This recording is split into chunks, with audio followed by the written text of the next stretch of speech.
കാസർകോട് സ്കൂളിൽ 10ാം class send off party ആഘോഷമാക്കാൻ കഞ്ചാവ്. വിദ്യാർത്ഥികൾക്ക് കഞ്ചാവ് നൽകിയ യുവാവ് അറസ്റ്റിലായിരിക്കുന്നു.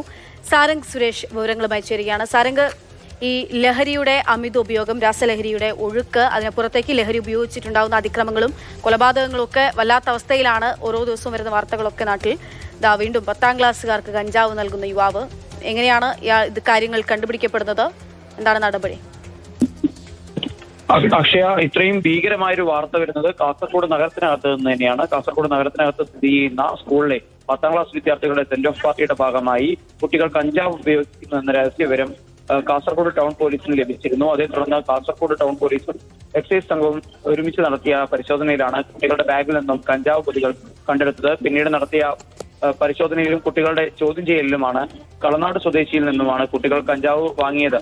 സ്കൂളിന്റെ വിവിധ ഭാഗങ്ങളിലായി കഞ്ചാവ് ഇയാൾ വിൽപ്പന, കുട്ടികളെ പോലും ഉപയോഗിച്ചുകൊണ്ട് വിൽപ്പന നടത്തിയിരുന്നെന്ന ഗുരുതരമായ ഒരു വെളിപ്പെടുത്തൽ പുറത്തു വരുന്നത്. അതിന് തൊട്ടു പിന്നാലെ തന്നെ ഇയാളെ, ഈ കളനാട് സ്വദേശിയായ യുവാവിനെ പോലീസ് എക്സൈസും ചേർന്ന് പിടികൂടുകയായിരുന്നു. ഇയാളെ പിടികൂടുന്നതിനിടയിൽ പോലീസ് ഉദ്യോഗസ്ഥനെ ഇയാൾ ഗുരുതരമായി പരിക്കേൽപ്പിച്ച് രക്ഷപ്പെടാനും ശ്രമിച്ചു. അക്ഷയ, ശരി, സാരംഗാണ് വിവരങ്ങൾ നൽകിയത്.